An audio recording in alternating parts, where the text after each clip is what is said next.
This is built into marital vows. I'm not leaving, ever, no matter what.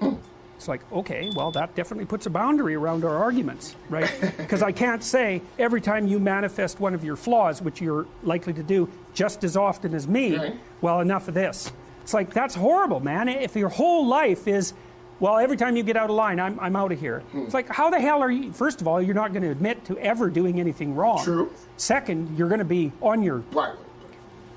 You're like a scared cat the entire relationship, right, because, well, who knows? It could just come to an end at any moment. It's like, you know, people say, well, if the possibility of divorce is open, it makes you free. It's like, yeah, that's what you want. You want to be free, eh? Really? Really? Why you get married? So you can't predict anything. That's what you're after. It's a vow. And it says, look, I know that you're trouble. Me too. So we won't leave, no matter what happens. That's what the vow is. Well, that's a hell of a vow, but that's why it's a vow, right? That's why you take it in front of a bunch of people. That's why it's supposed to be a sacred act. Supposed to be. What's the alternative? What's the alternative?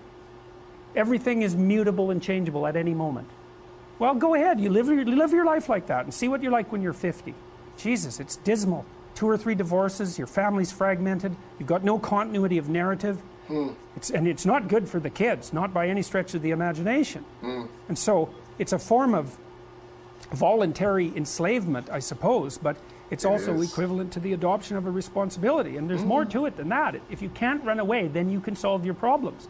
Because it might be, okay, well, I'm stuck with you. I think so. So how about we fix things?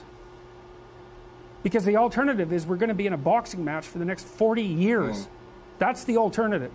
So, and you think you're going to fix problems without something like that hanging over your head? There isn't a chance. You'll just avoid them because that's what people do. It's really hard to solve problems, especially in a relationship. We're having a fight and I find out that it's, you know, because you were abused by your uncle when you were 5 or some goddamn thing. You know, it's like, it's very frequent that that sort of thing happens. There's your partner's, you know, manifesting some weird anomalous behavior. You just can't make heads or tails of it. It doesn't seem related to what you're doing at all. They don't want to talk about it. And so as soon as you bring it up, they get mad.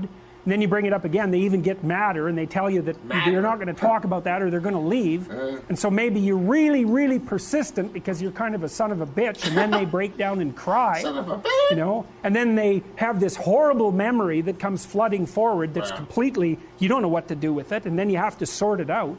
It's like, you think you're going to do that unless there's a good reason? You have to know, we better sort this out or we're going to be carrying it around for the next 40 years. What a tangent, eh? That maybe is enough motivation so you'll actually try hard to solve a problem. It's a lot easier to say, well, sorry, we're not going there. But then, good, you'll have it every day, every goddamn day.